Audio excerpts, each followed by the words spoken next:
What's up, guys, and welcome to our next installment of the mini series that we got going on. Today, we're talking about the Dallas Cowboys. They come into this off season, or they come into the 2020 season with a heavy offense. We got a lot of weapons here to talk about.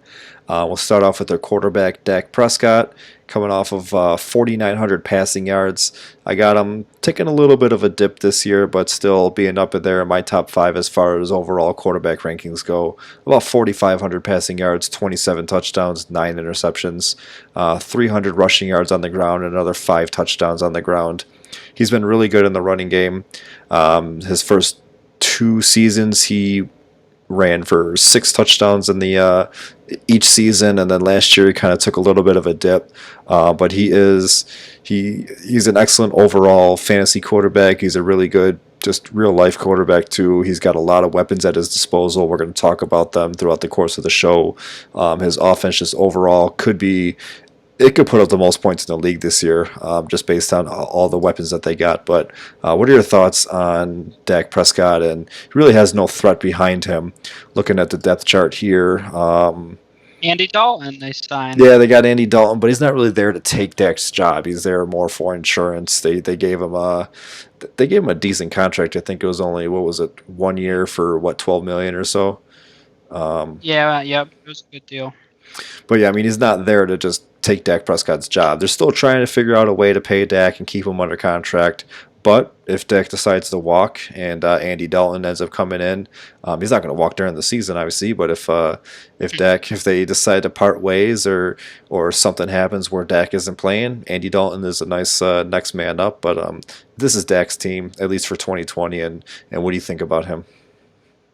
Yeah, I mean, I think that if you don't have Dak in your top five quarterbacks, you're probably a fan of the Eagles, Giants, or Redskins. I mean, honestly, it's just you're being a hater because he's on the Cowboys. I mean, he had a huge season last year.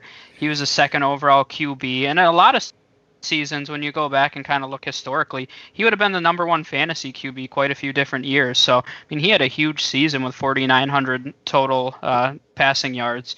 And when you look at the overall situation, I always like to look at a few different things. And, I mean, you first look at the offensive scheme. I don't think that's going to change much. Kellen Moore is still calling the plays as of right now. They hired Mike McCarthy, but actually when you look at Mike McCarthy historically, his teams averaged 11. They were 11th in the league in total pass attempts.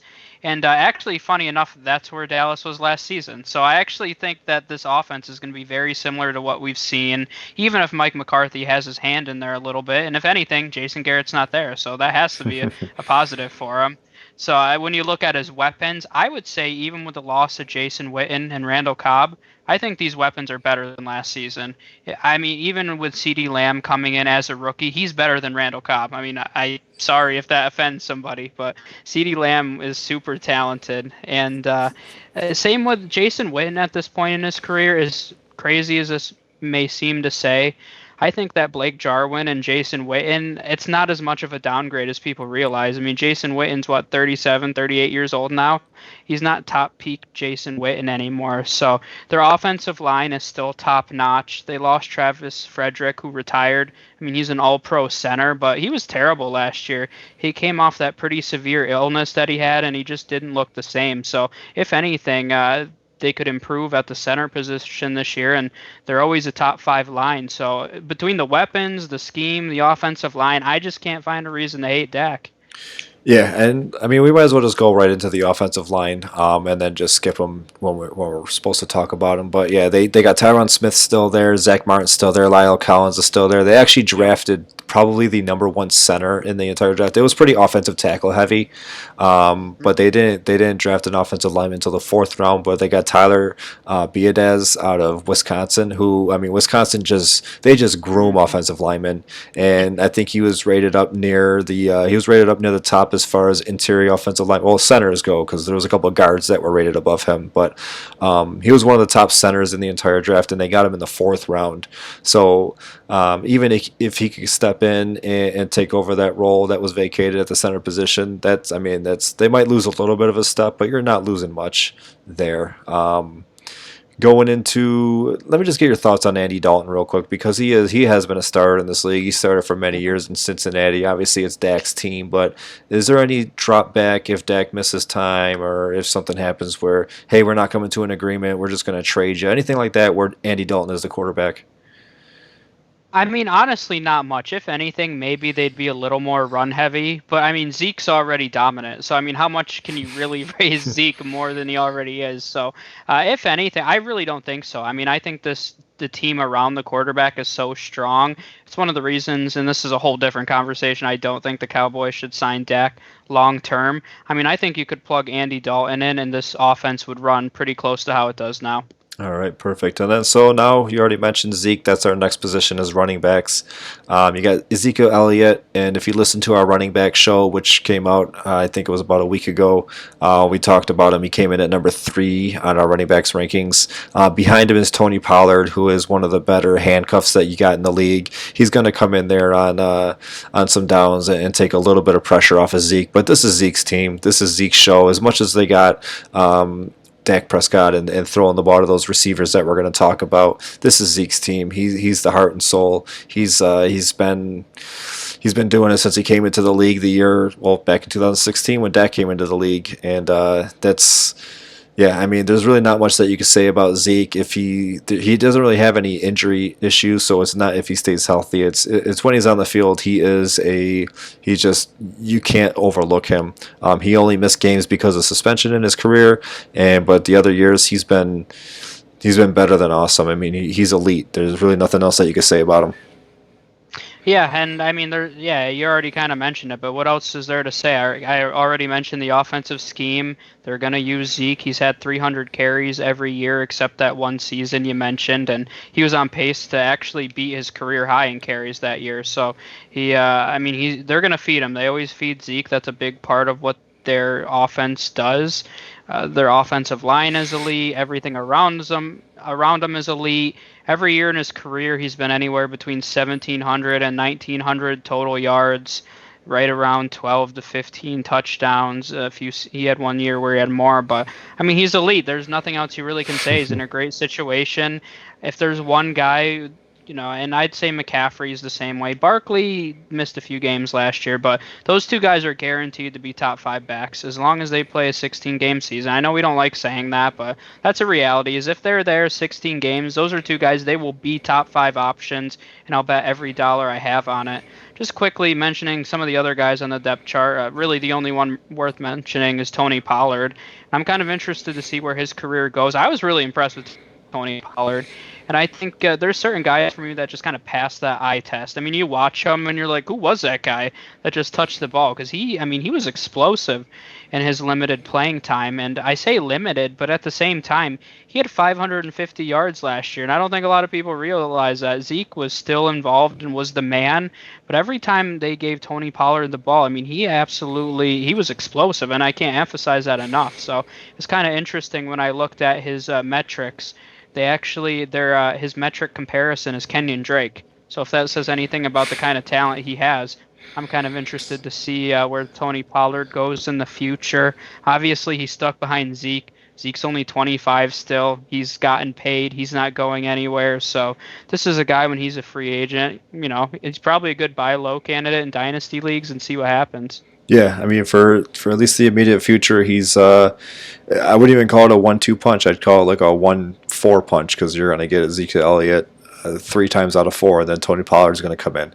Yeah. Moving on to the wide receivers, probably, I mean, just potential, they're probably one of the best trios in the entire league.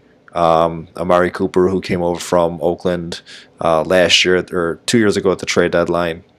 Michael Gallup, who was their third-round pick in 2018, and then their first-round pick this year was CeeDee Lamb, who kind of fell a little bit. I mean, I think a lot of us expected him to be the first wide receiver off the board.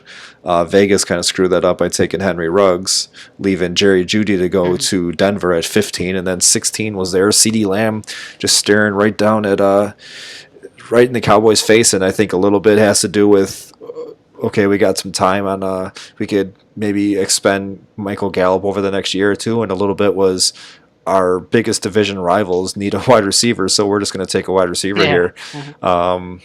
But beyond those three, it's a bunch of uh, deeper depth chart guys, some guys that are going to be on the practice squad. Not really anybody to talk about beyond those three, but those three, there's a lot to talk about those guys, so let's get into them a little bit. Mhm. Yeah, so starting off with Amari Cooper, the only reason I was surprised that they drafted CeeDee Lamb because Amari Cooper just got paid big bucks. So I was surprised, as much as I love CeeDee Lamb, and I think just from a pure talent standpoint, CeeDee Lamb is the most likely to become a dominating number one wide receiver in this year's class. And I love Michael Pittman, but if I had to say 100% who do I think, I'd say it's CeeDee Lamb. I mean, this guy is dominant in every facet of the game. But going back to Amari Cooper, he was 14th in points per game last season.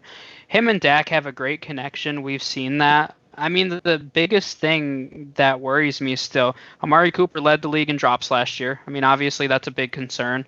And I didn't even mention this, the Cowboys as a whole, they actually led the NFL in drops last season.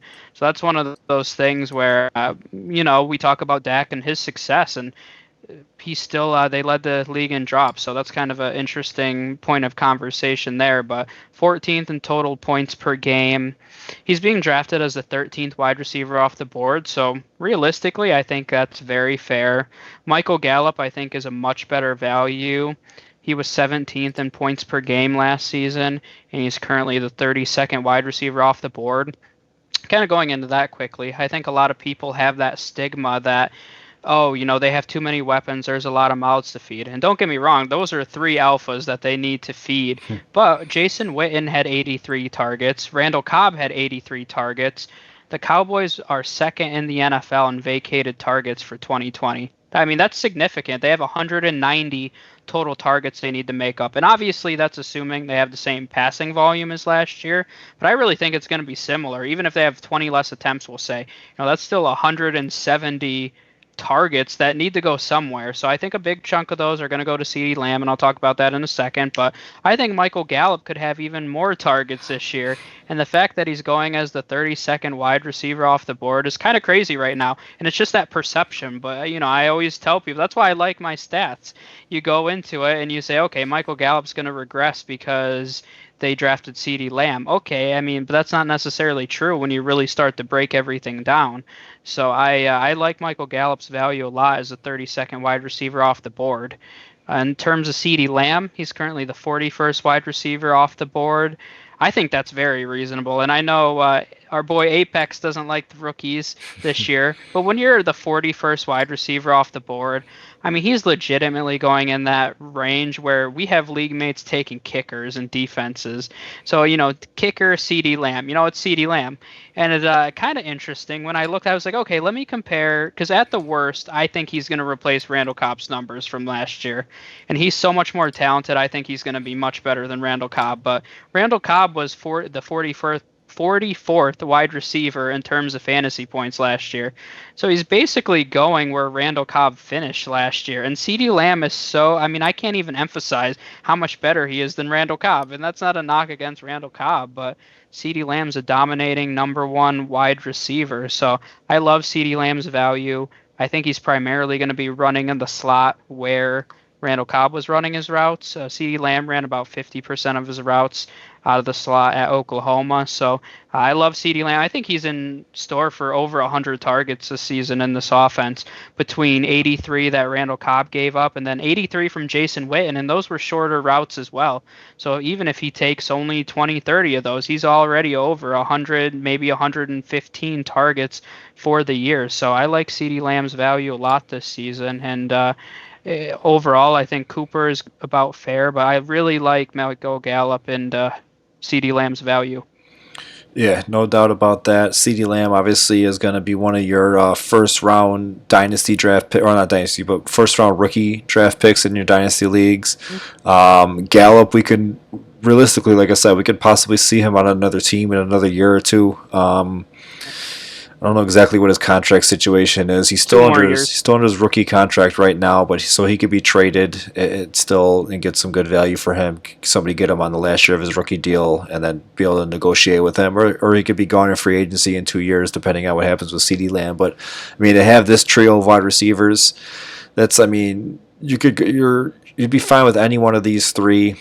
Picking up Amari Cooper in the late second if you can, like pair him up with like a Saquon Barkley or a Christian McCaffrey. If you get him in the first, pick up Amari Cooper on the way back in the second, third turn. Definitely possible there. And then Dak Prescott. I mean, it just like all these weapons here make Dak Prescott just that much more valuable. I think he was second last year as far as quarterbacks go. Um, Dak, yep. right behind Lamar Jackson. And I mean, you're probably going to get a little bit of a bump from Patrick Mahomes this year, but I mean, he's anywhere between, he could finish as high as one, and I'd say as low as five. Finally, their weapons in the tight end position. You got Blake Jarwin, who kind of takes over the number one role because Jason Witten is gone. Dalton Schultz, who is he's going into his third year. It's kind of that CD Lamb is kind of like that payback from the 2018 draft where Philly kind of swooped in and took Dallas Goedert right above Dallas in the second round, and they ended up taking Dalton Schultz a couple rounds later in that same draft. But that's pretty much it. I mean, Blake Bell has seen a little bit of time in this league, but it's pretty much you're probably looking at a lot more three wide receiver sets with Ezekiel Elliott and then Blake Jarwin as opposed to two tight end sets. And so Blake Jarwin is probably going to be on the field a lot. There's a lot of targets. There's a lot of options there, but there's also a lot of targets to go around. So he's definitely he's a couple of our guys in our group chats sleeper. I know he's one of my sleepers. I think he's one of Blake's sleepers. I don't know what you feel about him. What's your thoughts on Blake Jarwin? Yeah, I mean, he's currently going off the board as a 20th tight end, and I think that's pretty good value for him right now. I already mentioned all the vacated targets. Jarwin had 41 targets last season, so I mean, I have to figure he's going to take at least half of Jason Witten's targets. They're going to be running very similar routes. We haven't seen Jarwin a ton, but he had that huge game against the Giants a few years back, the very last game of the season, and he showed a little bit of that potential. So, I think he's in line if he keeps his 41 targets and then adds on another 40 from Jason Witten. We could see him with 70, 80 targets. I kind of compare him to Jack Doyle, and Jack Doyle is going much earlier in drafts right now. So if I had to pick between taking Jack Doyle as the 14th tight end off the board versus Jarwin at 20th, I think Jarwin offers a lot more value. Perfect. All right. So now we're saying all these positive things about the Cowboys, and they lost Randall Cobb and they lost Witten, but they added C.D. Lamb and Blake Jarwin moves up, and they still only finished 8-8 last year, second in the division. It's a lot of it has to do with their defense, and they completely revamped this defense just in the offseason. They brought in Gerald McCoy, they brought in HaHa Clinton Dix, they brought in Don Terry Poe, they brought in Alden Smith. So I mean, they got all these names that have been big names on just their individual teams before, and they'll brought them all together. And that's adding to DeMarcus Lawrence, that's adding to Leighton Vander Esch, that's adding to Jalen Smith, adding to Sean Lee. I know we typically go right into the special teams, but I want to talk about this defense here. I think that overall they can be a top tier unit as a whole. And then individually, I mean, Leighton Vander Esch is going to be one of your top linebackers off the board in IDPs. Jalen Smith, too, he's going to be one of your top IDPs off the board. DeMarcus Lawrence, I mean, he could get to the quarterback, so if a lot of sacks there. You got HaHa Clinton Dix from the safety position. He gets a lot of tackles. He's a little bit of a hawk in the back. I mean, he's on his third team in 3 years, I believe it is. So he's kind of been bounced around a little bit, but he's still a good safety. And as far as defensive backs go in fantasy, you want a safety because they get more tackles and they have more opportunities for interceptions. And they also brought in they brought in Trayvon Diggs from the draft in the second round, but they also brought in, who was it that they brought in from Miami? They brought in a cornerback from Miami. I don't see him on here though. Oh no, they lost. They lost the cornerback to Miami. Yeah, Byron Jones. That's my fault. Okay, but yeah, I mean they still have some pretty. They got a pretty solid secondary, but that front seven is you can pretty much play almost any one of that front seven in an IDP league. Yeah, I mean, on paper, you could argue this is the best defense in the league. And I know there's a lot of people that might think I'm crazy for saying that, but I mean, how many of these guys have made Pro Bowls? I mean, DeMarcus Lawrence, McCoy, Dontari Poe, Van Der Esch, Jalen Smith, Sean Lee. I mean, these are Pro Bowl caliber players. And the dangerous part to me is if Eldon Smith returns even 75. I mean, this is one of the best pass rushers in the league before he kind of took his hiatus away for a few years now. But if he returns to even 75%, I mean this front seven is even more scary. So, in terms of fantasy production, the defense was 17th as a unit last year. I would expect that to go up this season. I think they're borderline draftable. The secondary worries me a little bit. They took Trayvon Diggs. We'll have to see what he does. Anthony Brown, Jordan Lewis, Awuzie. They've all been okay corners, but none of them are that shutdown guy that Byron Jones was. So I'm interested to see how that secondary does. But DeMarcus Lawrence and on the defensive line only had 5 sacks last season. The previous 2 years, he had 25. In those 2 years, he was one of the top 15 defensive linemen for IDP format. So he's worth taking a flyer on, especially if you have to play two defensive linemen in your league. I'd take a flyer on DeMarcus Lawrence, and there'll be a lot less pressure, I should say, on him this year with that defensive front. Probably a lot less double teams, which means more sack production for him. Their linebackers, they have two top 10 guys. Leighton Vander Esch only had 72 tackles in 9 games, 140 his rookie season. Jalen Smith was 10th last year in IDP scoring for linebackers. So, I mean, there's a ton of fantasy relevance here. I'm personally not touching Sean Lee at this point in his career. I believe he's 34, almost 35 now. And the reality is Jalen Smith and Leighton Vander Esch are taking up most of the tackles there in the run game. Sean Lee has even lost a step in the pass game, so I wouldn't be surprised. He was more of a rotational player, actually. He wasn't even consistently starting around the field last year. We've seen him slow down quite a bit, so I'm not touching Sean Lee. Both of their safeties are more, I'd say they're better real life players than IDPs. None of them, when I'm looking at a safety, I'm looking for a guy for potential with over 100 tackles. Neither one of these guys have done it before, and I don't expect many tackles to get there with how good their defensive front is when you think of it that way. So I expect not much out of Haha and Xavier Woods in the run game. All right, and all this is being said, and they still have like an elite talent that's suspended too, and who knows if he's ever going to come back, and that's Randy Gregory. But if he comes back, that just So makes this defense a lot better.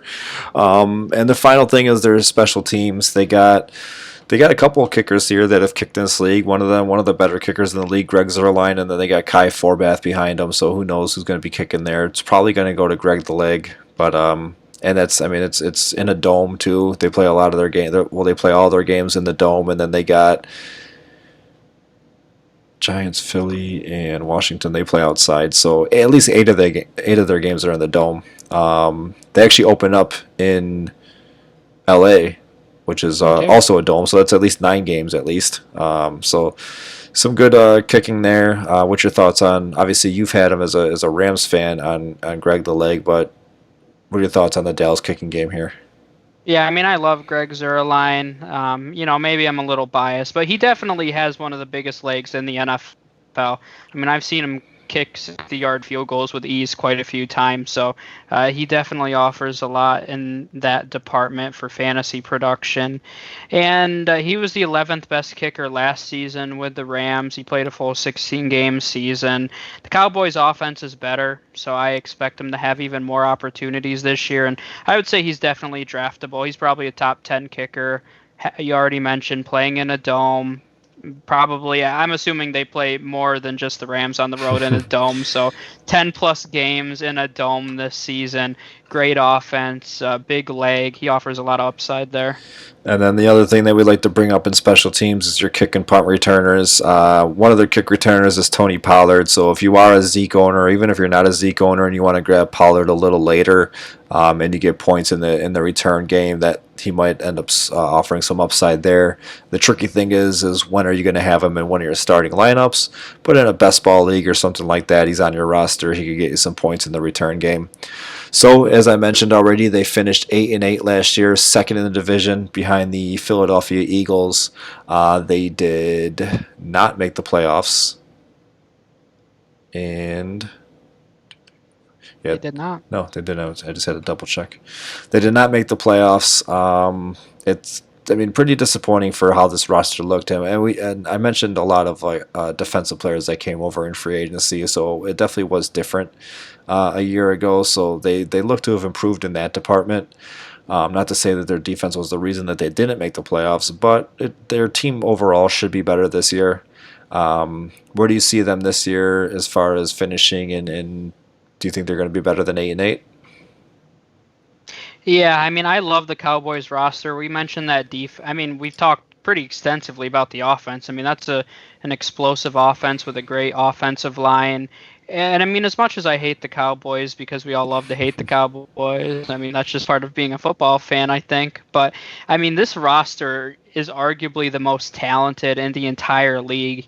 And I said this last season, I thought they were a Jason Garrett away from being a Super Bowl contender. So, and now they have a coach who's won a Super Bowl before, and I think that's huge for him, having that experience and that leadership. And I know Mike McCarthy's time in Green Bay didn't end ideally, and there was kind of a lot of friction at the end there. But Mike McCarthy is a good coach. He's a winning coach. He's a lot better than Jason Garrett, I can tell you that much. So, and I really think I have them in the NFC Championship this year. So I think they're going to win the division. I'm very bias towards teams that have strong offensive and defensive lines because I think that's how you should build an organization, and then you put the skill players around those pieces, and that's exactly what Dallas has done. So I love their roster. I love how it's constructed. I'm a little concerned with that secondary, but I think they can make up for it with their defensive front. So a lot of talent here and a lot of things to be excited about.